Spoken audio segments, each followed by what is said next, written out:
When I started coding, I thought to myself that this was going to be a walk in the park for me. Everything was super simple and easy, and I was really motivated and excited for this journey. But there was a trap.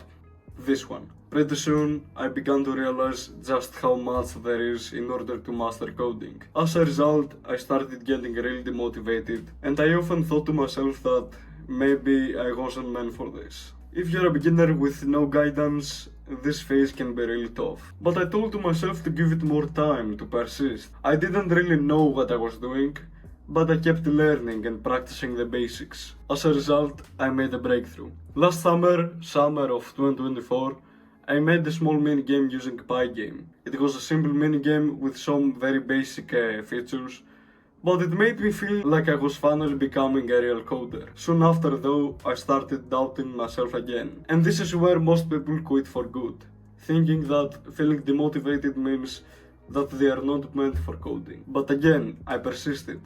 The following months, I built multiple smaller projects and got a ton of new knowledge and experience. As a result, I started getting motivated and confident again. Right now, I think I'm in a period where I'm not that motivated, and I feel as if I'm not making enough progress regarding programming. But at this point, I understand something very important.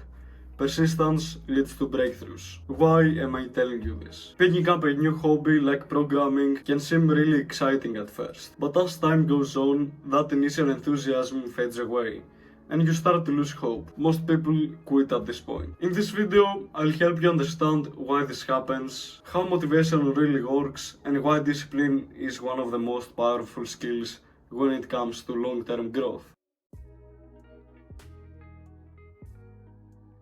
Something that I want you to understand is that motivation is more of like a phenomenon. It's temporary and it can be triggered by certain events and actions. On the other hand, think of discipline like a muscle. You can strengthen it if you train it frequently. And then you can rely on it when you feel demotivated. Learning how to code is a journey. It has its ups and downs. There will be times that you're going to be super enthusiastic about it. And there are also going to be times that you're going to feel as if you're not making progress at all, and that it's all a waste of time. This is where discipline becomes essential, because only by showing up consistently, even if you don't feel like it, you get motivated again. I have said this in previous videos. Motivation comes after action, it's not the other way around. I got this idea from the book The Subtle Art of Not Giving an F by Mark Manson. And it basically says that taking action will get you results, which is going to trigger motivation. As a result of being motivated, you'll take more action, so you'll get more results, which will get you even more motivated. And so on, it's a loop. Understanding and using this cycle is crucial for making progress as a coder. When you're discouraged or stuck, don't wait to get motivated. Take action first. With this in mind, let's go over the graph that I showed you in the intro. As a general rule, when you pick up something new, like a new programming language or coding as a whole, you're going to be really excited and motivated. However, this initial excitement won't last, and that's something normal. After a while, you begin to grasp the amount of things that you need to learn and do in order to become good at a certain skill, in our case, programming.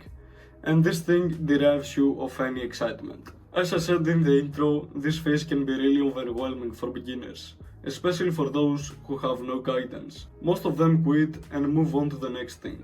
Another language, another skill, and the same thing happens there. What you must do in such periods is to persist.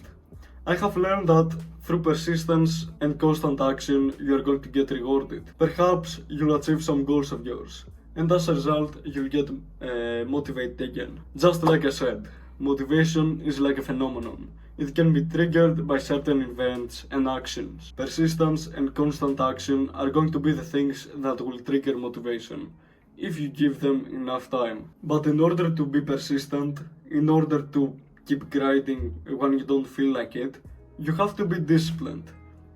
How do you do that? Let me tell you what I do in order to become more disciplined over time.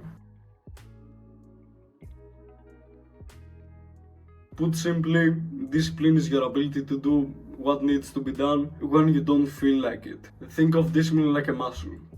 What do you do in order to make a muscle bigger? Well, you train it consistently, right? It's the same thing with discipline. Every time that I don't want to do something that needs to be done, like, I don't know, fix a bug or record some videos, I see it like an opportunity to train my discipline muscle. Just be careful if you're a beginner. Start small and push yourself to your edge, not past it. That doesn't mean, however, that you should be at your comfort zone. Be just a little bit beyond your edge. Just like in the gym, you don't try to bench press 80 kg right away if you're a beginner. You start with what challenges you now, and you build from there, even if this is just the empty barbell. The main lesson here is to train discipline as often as possible, and in a matter of months, you will become really disciplined. Discipline is going to allow you to persist when you are demotivated, and thus it will keep you away from giving up. As a coder, this is a skill you need, because low motivation phases are fairly common. There will be times that you will feel stuck and you will doubt yourself and your progress. At those times, you must just persist and keep taking action. If you do this long enough, if you take action long enough, you will start seeing results again, and so you're going to get motivated again. Discipline is crucial in order to achieve this. Every time that you need to do something despite not wanting to, see it as an opportunity to train your discipline muscle. Anyways, that's all for this video. I hope I helped you, and if so, consider pressing the subscribe or the like button. And I want you to remember to start building using the knowledge that you already have. Take care.